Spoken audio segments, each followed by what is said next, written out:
Wagle street येथील Lodha supremo येथे सुरू असलेल्या बांधकामांमुळे रस्ता अरुंद झाला असून नाल्याजवळ कोणत्याही प्रकारचे बॅरिकेड लावण्यात आले नाहीत। यामुळे या ठिकाणी कोणताही अपघात अथवा जीवितहानी होण्याची शक्यता आहे। या ठिकाणी ठेकेदाराच्या हलगर्जीपणामुळे नागरिकांच्या सुरक्षिततेचा प्रश्न निर्माण झाला असून प्रशासनाने त्वरित या ठिकाणी योग्य त्या उपाययोजना कराव्यात अशी मागणी ठाणे काँग्रेसचे प्रवक्ते राहुल पिंगळे यांनी केली आहे। कल्याण पूर्वेतील प्रमुख वाहतूक केंद्र असलेल्या चक्कीनाका येथे मागील काही काळापासून मुख्य वाहतूक सिग्नल बंद अवस्थेत असल्यामुळे दररोज सकाळी आणि सायंकाळी प्रचंड वाहतुकीची कोंडी निर्माण होत असून रस्त्यावरील प्रवास अतिशय त्रासदायक बनला आहे। वाहतूक सिग्नल बंद असल्यामुळे वाहन चालक, पादचारी, शाळकरी, ज्येष्ठ नागरिक आणि महिला यांना प्रचंड गैरसोयींचा सामना करावा लागत आहे। रस्त्यावर शिस्त नसल्यामुळे अपघाताचं प्रमाण वाढण्याची शक्यता असून स्थानिक नागरिकांमध्ये असुरक्षिततेची भावना निर्माण झाली आहे। मोटर वाहन कायदा 1988 च्या कलम 19 फ नुसार सार्वजनिक वाहतुकीचा सुरक्षित आणि सुरळीत प्रवाह राखणे आवश्यक आहे। या अनुषंगाने चक्कीनाका परिसरातील कल्याण ग्रामीण विधानसभा प्रमुख रोहिदास मुंडे यांनी वाहतूक विभागाकडे वाहतूक सिग्नलची त्वरित दुरुस्ती करावी, वाहतूक नियंत्रणासाठी पोलीस कर्मचारी तैनात करावेत, वाहन चालकांसाठी सूचना फलक अर्थात साइन बोर्ड्स लावण्यात यावेत अशा मागण्या केल्यात। या परिस्थितीकडे वाहतूक विभागाने गांभीर्याने पाहून नागरिकांच्या सुरक्षिततेस प्राधान्य देत तातडीने आवश्यक पावले उचलावीत अशी नागरिक, स्थानिक व्यापारी, शाळा व्यवस्थापन आणि सामाजिक संस्थांची कळकळीची मागणी आहे। जर वेळेत कार्यवाही न झाल्यास शिवसेना उद्धव बाळासाहेब ठाकरे पक्षाकडून आंदोलनात्मक भूमिका घेतली जाऊ शकते असा इशारा कल्याण ग्रामीण विधानसभेचे प्रमुख रोहिदास मुंडे यांनी दिलाय।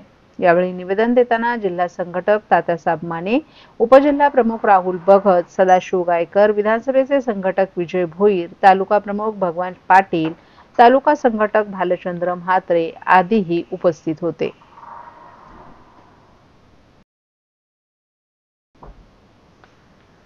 शहर पोलीस दलातील पोलीस निरीक्षक, सहाय्यक पोलीस निरीक्षक अशा 12 जणांची नुकतीच बदली झाली होती। या अधिकाऱ्यांच्या बदल्यात ठाणे शहर पोलीस दलात 25 अधिकाऱ्यांची नव्याने वर्णी लागली आहे। त्यामुळे ठाणे शहर पोलीस दलाला अतिरिक्त बळ मिळाले।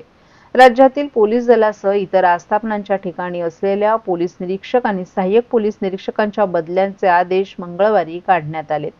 यामध्ये ठाणे शहर पोलीस दलातील 5 पोलीस निरीक्षकांची बदली झाली आहे, तर ठाणे शहर पोलीस दलात 14 पोलीस निरीक्षकांची वर्णी लागली आहे। त्याचप्रमाणे 7 सहाय्यक पोलीस निरीक्षकांची ठाणे शहरातून इतर ठिकाणी बदली झाली आहे। यामध्ये 3 महिलांचाही समावेश आहे, तर बदलीच्या यादीत असलेल्या 2 सहाय्यक पोलीस निरीक्षकांना 1 वर्ष मुदतवाढ देण्यात आली आहे। राज्याचे अप्पर पोलीस महासंचालक डॉ. सुखविंदर सिंग यांच्या स्वाक्षरीने याबाबतचे आदेश पारित झाले।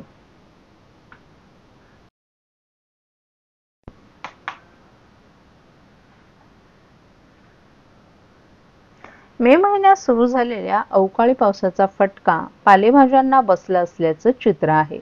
पावसाच्या पाण्याने तसंच वाहतुकी दरम्यान पालेभाज्या खराब होण्याचं प्रमाण वाढलं असून किरकोळ बाजारात भाज्यांच्या दरात 10 ते 20 रुपयांनी वाढ झाली आहे, तर घाऊक बाजारात माल जास्त आणि त्याची विक्री होत नसल्यानं शिल्लक राहिलेल्या पालेभाज्या खराब झाल्यानं फेकावे लागलं असल्याचं व्यापाऱ्यांनी सांगितलं। नवी मुंबई येथील वाशी कृषी उत्पन्न बाजार समितीत पुणे, जुन्नर, नगर, सातारा, बारामती अशा विविध जिल्ह्यातून भाज्या दाखल होतात। या बाजार समितीतून या भाज्या ठाणे, मुंबई तसंच उपनगरातील किरकोळ बाजारात विक्रीसाठी जातात। नियमित बाजार समितीत अंदाजे 550 ते 600 टन भाज्यांच्या गाड्या दाखल होतात। यामध्ये सातारा, सांगली, नाशिक या जिल्ह्यांमधून पालेभाज्यांच्या 60 ते 70 गाड्या दाखल होत असतात। मागील काही दिवसांपासून सुरू असलेल्या अवकाळी पावसामुळे घाऊक तसंच किरकोळ बाजारातील पालेभाज्या खराब होण्याचं प्रमाण वाढलं होतं। त्याचबरोबर पावसामुळे वाहतुकी दरम्यान भाजी खराब होत असल्याचंही समोर आले। त्यात वाहतूक अडथळ्यांमुळे गाड्या वेळेत बाजारात पोहोचत नाहीत. परिणामी संपूर्ण वितरण साखळी कोलमडलेली असून त्याचा परिणाम थेट बाजारात दिसत आहे. विक्रेत्यांना मालाची निवड करताना कुजलेल्या पालेभाज्या फेकाव्या लागतायत. तसंच त्यातून उरलेला माल विक्रीस ठेवावा लागतोय. यामुळे विक्रेत्यांना मोठ्या प्रमाणावर आर्थिक नुकसानही सहन करावं लागतंय. घाऊक बाजारपेठांमध्ये भाज्यांचे दर स्थिर आहेत, परंतु ठाण्यातील किरकोळ बाजारपेठांमध्ये पालेभाज्यांच्या दरात 10 ते 20 रुपयांनी वाढ झाली आहे. पावसामुळे गाड्या वेळेत पोहोचत नाहीत. तसंच वाहतुकीदरम्यान भाज्या कुजल्या जात आहेत. पालेभाज्या खराब होत असल्यामुळे त्या फेकून द्याव्या लागतायत. यामुळे किरकोळ बाजारपेठांमध्ये पालेभाज्यांची आवक घटत आहे. आवक घटल्यानं पालेभाज्यांच्या दरात वाढ झाली आहे.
ठाण्याच्या पूर्व द्रुतगती महामार्गावर ट्रकच्या धडकेत दुचाकीस्वाराचा मृत्यू झाल्याची घटना घडली.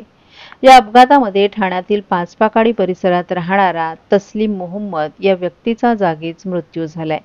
गुजरातवरून मुंबईच्या दिशेनं वाहतूक करत असलेला अवजड ट्रक ठाण्याच्या पूर्व द्रुतगती महामार्गाजवळील गुरुद्वारा समोरील मार्गावर मुंबईच्या दिशेनं जाणाऱ्या दुचाकीस्वार तस्लीम मोहम्मद या दुचाकीस्वाराला या ट्रकची धडक लागताच सदर दुचाकीस्वाराचा जागीच मृत्यू झाल्याची घटना घडली असून माहिती मिळताच नौपाडा वाहतूक शाखेचे पोलीस अधिकारी कर्मचारी, ठाणे महापालिका आपत्ती व्यवस्थापन अधिकारी कर्मचारी तसंच नौपाडा पोलीस घटनास्थळी दाखल झाले.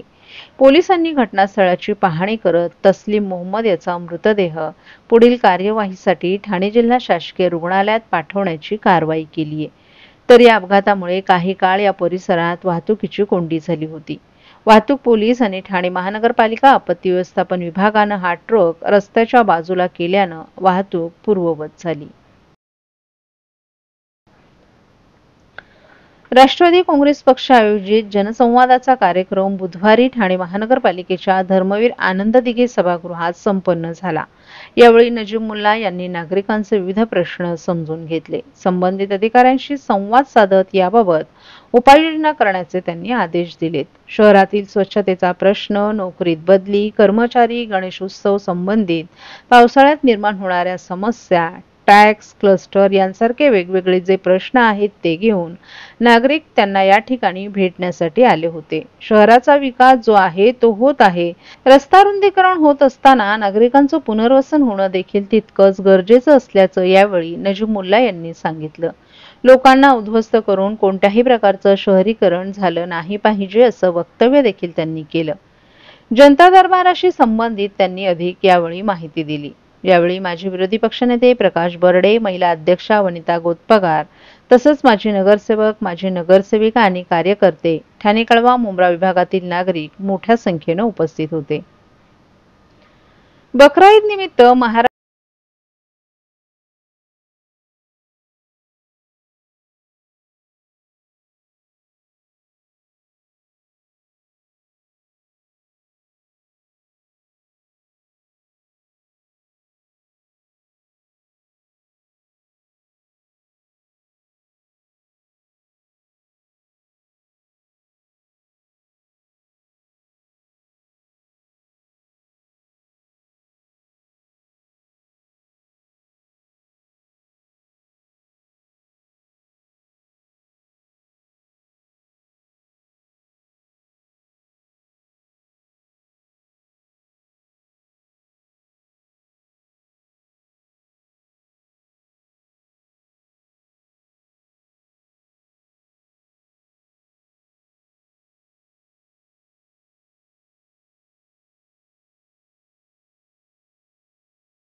महाराष्ट्र, गुजरात, राजस्थान, उत्तर प्रदेश, काश्मीर या ठिकाणाहून मुंब्रा शहरात बकरा मंडई मोठ्या प्रमाणात गजबजली आहे. विविध जाती प्रजातीचे बोकड या ठिकाणी दिसून येत आहेत. सर्वात आकर्षित काश्मीर प्रदेशातील बोकड या ठिकाणी विक्रीसाठी ठेवण्यात आलेत. त्याची देखील 50,000 किंमत या ठिकाणी सांगितली जाते. तसंच 20,000, 40,000 ते थेट 70 ते 75,000 रुपयांपर्यंत वजनाप्रमाणे बोकड या मंडईमध्ये खरेदी विक्रीसाठी ठेवण्यात आलेत. मुस्लिम समाजामध्ये मोठ्या प्रमाणात बकरा ईद सण साजरा केला जातो. याच पार्श्वभूमीवर आत्तापासूनच महागाई जरी असली तरी बोकड खरेदी करायला ग्राहक दिसून येत आहेत. डिझेल, पेट्रोल आणि वाहतूक कोंडीमुळे महागाईची झळ या ठिकाणी दिसून येते.